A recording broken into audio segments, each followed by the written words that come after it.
გავრცელებული დაავადებების მოგვარების გზები, ბოლოდროინდელი აქტუალური სამედიცინო თემები, დარგის პროფესიონალების და ექსპერტების პრაქტიკული რჩევები.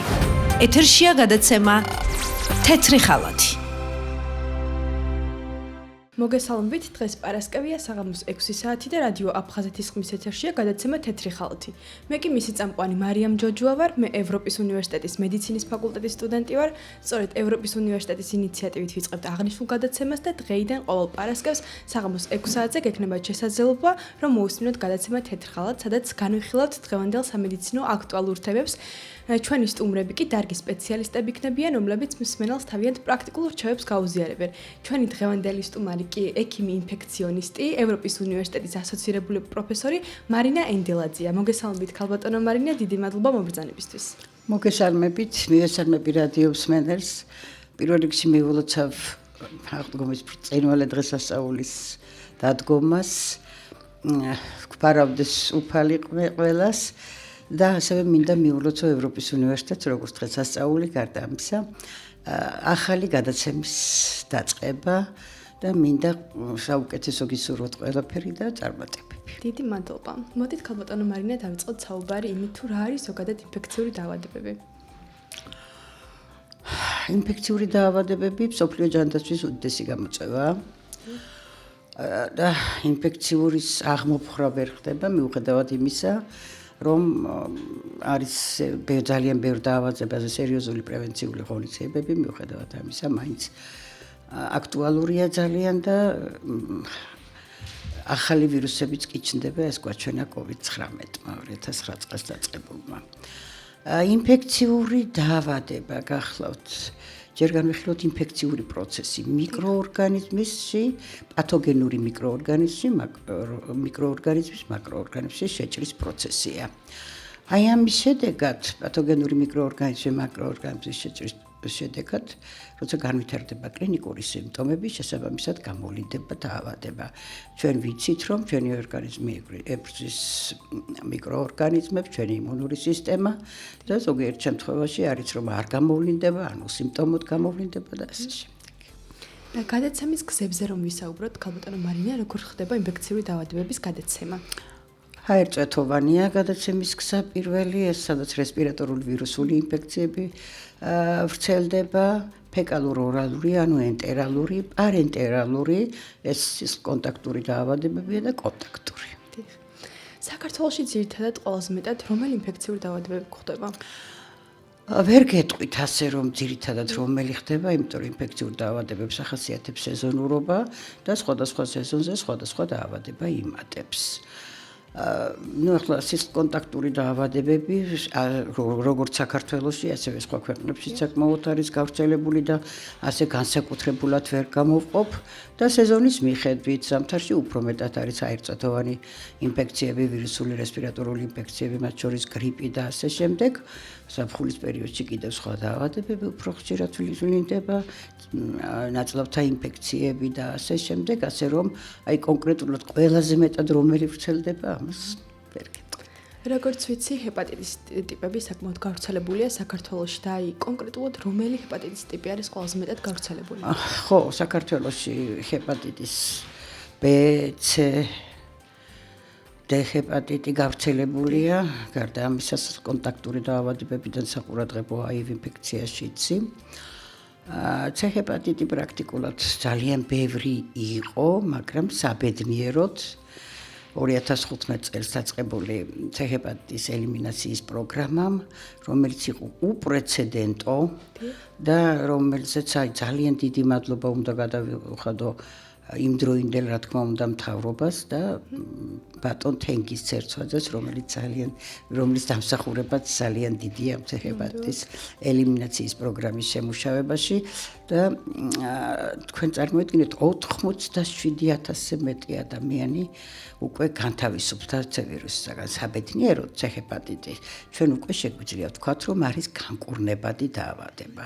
პროგრამა გრძელდება ისევ და ვისაც აქვს C ჰეპატიტი, თუნდაც სრულიად უსიმპტომოდ არ არის გამოვლენილი, ჩვენ ყველას ვრთავთ პროგრამაში და ყველა განთავისუფლდება ამ ვირუსისგან. 99%-ზე მეტი გვაქვს გამოჯანმრთელება. როგორც ვიცი, ქალბატონო მარინა, B ჰეპატიტის ელიმინაციის პროგრამაც არსებობს და ამაზე ვისაუბროთ. ხო, B ჰეპატიტის ელიმინაციის არა, ეს გასული წლის 24 წლის ივნისის თვეში დაიწყო. ეს არის B ჰეპატიტის მკურნალობის პროგრამა. ჯერჯერობით სამწუხაროდ B ჰეპატიტი სრულიად განკურნებადი არ არის, მაგრამ არის მედიკამენტები, რომლებიც ანთავისუფლებენ გარკვეულწილად აჩერებენ ვირუსს და ამ ვირუსს უკვე აღარ შეუძლია გააგრძელოს დაზიანება. ამიტომ ეს პროგრამაც არაჩვეულებრივი მონაპოვარია ჩვენი მთავრობის და ჩვენი წამყვანი მეცნიერების და ძალიან მნიშვნელოვანი და კარგი საქმე გაკეთდა, იმიტომ რომ საკმაოდ მძიმე ვირუსული ინფექცია ძალიან ხშირად იწვევს ჰეპატოცელულარულ კარცინომას, ღვიძლის კიბოს და ასე შემდეგ და ამდენად ძალიან მნიშვნელოვანი პროგრამა დაიწყო. ელიმინაცია არ არის, იმიტომ რომ ჯერჯერობით ვერ ვამბობ ჰეპატიტის სრულ განკურნებას. სეზონურ ინფექციებზე რომ ვისაუბროთ, ქალბატონო მარინა, სხვადასხვა სეზონზე რომელი დაავადებები გვხვდება? ხო, როგორც გითხარით უკვე ზამთრიგა ადრე შემოდგომიდან, გვიანი შემოდგომა, ზამთარი, ადრეული გაზაფხული რესპირატორული ვირუსული ინფექციების სეზონია ზომიერი კლიმატის ქვეყნებში და ჩვენთანაც ასე არის. რესპირატორული ვირუსული ინფექციებიდან ყველაზე მძიმე გრიპი გახლავთ. და საბედნიეროდ არის გრიპის ვაქცინაცია, მაგრამ ყველა ვერ იტარებს და მე ყოველთვის ახლა უკვე დაგვიანებული ვაქცინაცია და თითქმის გადის სეზონი, თუმცა ჯერჯერობით კიდევ გვხდება, ყველას მოვუწოდებ, რომ ჩაიტაროს, იმიტომ რომ 100%-ით ვერ იცავს, მაგრამ ის მაინც არის, რომ შედარებით სუბუქად შეხვდება. ყველაზე მძიმე ვირუსული ინფექცია, ეს განსაკუთრებით ასაკოვან, წლამდე ასაკის ბავშვებში და ასე შემდეგ. გარდა ამისა არის სხვა რესპირატორული ვირუსული ინფექციები, მათ შორის რესპირატორული სინციტიალური ვირუსი, მეტაპნევმოვირუსი, რინოვირუსი, რეოვირუსი, სხვადასხვა ვირუსული ინფექციები გახლავთ. COVID-19 ჯერ კიდევ არსებობს, თუმცა ისეთი რაოდენობით არა და ისეთი სიმძიმით, მაგრამ მაინც აქტუალურია ზამთრის სეზონში. თუმცა COVID-19-ისთვის ესეც სეზონურობა დამახასიათებელი არ გახლავთ. ის ზაფხულის სეზონში ჩვენივრად ხდება. ზაფხულის სეზონისკენ უფრო გამოდის ნაწლავთა ინფექციები, ენტეროვირუსები, ნაწლავთა ვირუსული ინფექციები, ბაქტერიული ნაწლავთა ინფექციები მაღალ ტემპერატურასთან დაკავშირებით. გარდა ამისა, გაზაფხულზე და უკვე აქტივდებიან კიპები, რასაც ქვია და იცით, აი ქალაქგარეთ აქტივობასთან დაკავშირებით და გარდა სასოფლის მეურნეობის მუშაკებში არის ენდემიური ზონები ჩვენს ქვეყანაში, სადაც უფრო ხშირად არის საკმაოდ სერიოზული დაავადება, ყირიმკონგოს ჰემორაგიული ცხელება, რომელსაც განსაკუთრებული ყურადღება უნდა და ზოგადად ახასიათებს თუ დროულად არ იქნა დაწყებული მკურნალობა, ლეტალობის მაღალი მაჩვენებელი. ამის გარდა გაზაფხულის პერიოდიდან ისევ ქალაქგარე აქტივობით დაკავშირებით, ისევ დამდგარ წყალთან ურთიერთობებთან არის ლეპტოსპიროზი ვრცელდება, არის ჩვენ ქვეყანაში გავრცელებული და ამასაც ესეც მაინც უფრო სოფლის მეურნეობის მუშაკებს და ვისაც დამდგარ წყალთან ურთიერთობა უხდება და ასე შემდეგ იმათთან.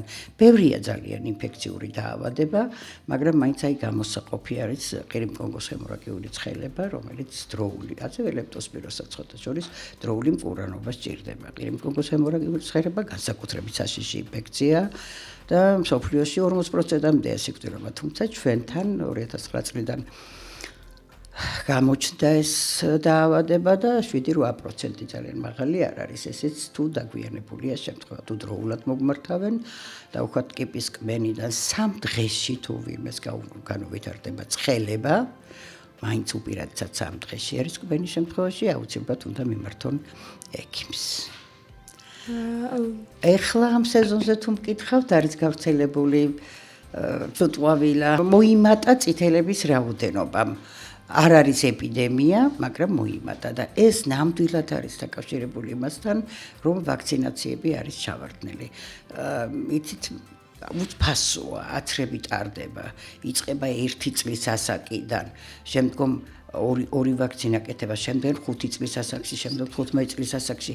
ასე რომ თუ ეს ყველაფერი ჩატარებული იქნება, მოსახლეობა არ დაავადდება და ის 1-2 რაღაც ძალიან დაბალი პროცენტი, ვისთვისაც წინააღმდეგ ნაჩვენებია და თითქმის არ აქვს ვაქცინაცია წინააღმდეგ ჩვენება, ამაც უკვე არ გავრცელდება. ეს დაავადება საკმაოდ სერიოზულია, აქვს გართულებები, ჯერჯერობით მომატებულ რაოდენობებში მნიშვნელოვანი ისეთი გართულება ჩვენ არ გქონია, მაგრამ ზოგადად მძიმე ინფექციად ითვლება და განსაკუთრებით მოზრდილებში, ეს ბავშვთა სახადი ინფექციებს ვეძახდით ადრე. ბავშვთა ინფექცია მოზრდილებში შედარებით უფრო მძიმედ მიდის და იმ პერიოდში, როცა ავად არიან ძალიან მძიმედ გრძნობენ პაციენტები თავს. ლეპტოსპიროზს რომ დავუბრუნდეთ ქალბატონო მარინა, ალბათ ჩვენი მსმენელისთვის საინტერესო იქნება ლეპტოსპიროზის განმარტება და სიმპტომები.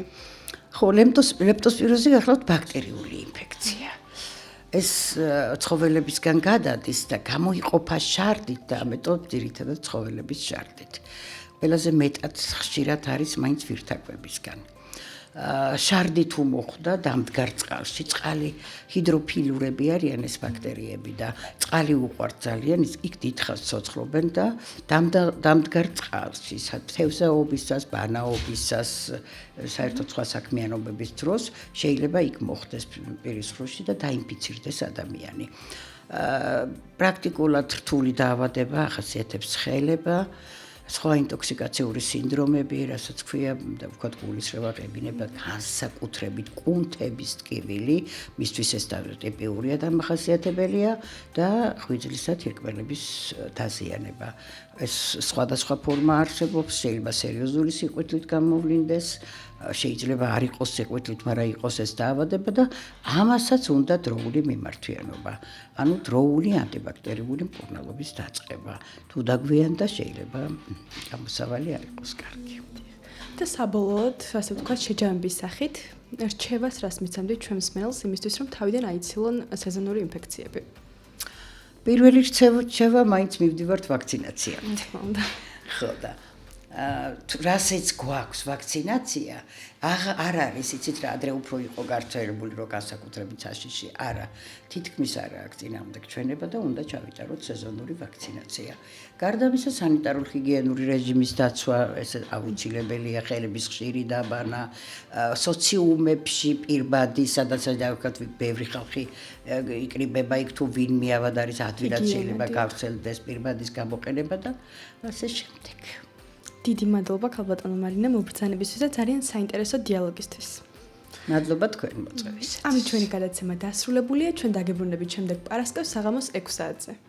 გავრცელებული დაავადებების მოგვარების გზები. ბოლოდროინდელი აქტუალური სამედიცინო თემები. დარგის პროფესიონალების და ექსპერტების პრაქტიკული რჩევები. ეთერშია გადაცემა თეთრი ხალათი.